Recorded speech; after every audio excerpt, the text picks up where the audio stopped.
Sahabat, dalam penjuk hati hari Rabu yang lalu yang didasarkan pada Markus pasal 6 ayat 30 sampai 44, kita sudah melihat bahwa hal-hal besar dimulai dengan hal yang kecil. Memberi makan lebih dari 5.000 orang dimulai dengan hal sederhana, yaitu kesediaan mempersembahkan bekal makan hari ini, 5 roti dan 2 ikan.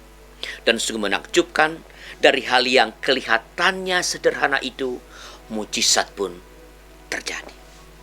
Hari ini saya mengajak saudara untuk melanjutkan renungan kita tentang melakukan hal-hal besar, tentu dengan tetap berlandaskan pada Markus pasal 6 ayat 30 sampai 44. Nah, dari sini hal penting lainnya yang perlu kita sadari dan lakukan ketika ingin melakukan hal-hal yang besar adalah penataan. Supaya hal-hal besar dapat kita lakukan, belajarlah menata pelayanan, menata pekerjaan dengan baik. Inilah yang dilakukan oleh Tuhan Yesus ketika Ia memberikan makan bagi lebih dari 5.000 orang. Dalam Markus 5 ayat 39 sampai 40 dicatat demikian. Lalu Tuhan Yesus menyuruh orang-orang itu supaya semua duduk berkelompok-kelompok di atas rumput hijau. Maka duduklah mereka berkelompok-kelompok, ada yang 100, ada yang 50 orang. Sahabat, ini adalah penataan, ini adalah pengorganisasian. Jadi kalau ingin melakukan hal-hal yang besar, maka kita harus belajar mengorganisasikannya.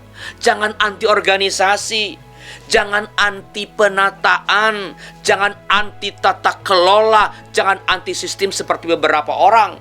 Semua ini diperlukan untuk melakukan hal-hal yang besar. Semakin besar yang ingin kita lakukan, semakin perlu penataan dilakukan, semakin perlu membuat sistem yang relevan. Tentu saja pada saat yang sama kita perlu bersikap dan bersifat lentur. Artinya sistem jangan dijadikan hukum Taurat. Ketika perlu disesuaikan, sesuaikanlah, sebab tak ada sistem yang abadi. Akhirnya, dan menyimpulkan hasil refleksi kita dari Markus pasal 6 ayat 30 sampai 44.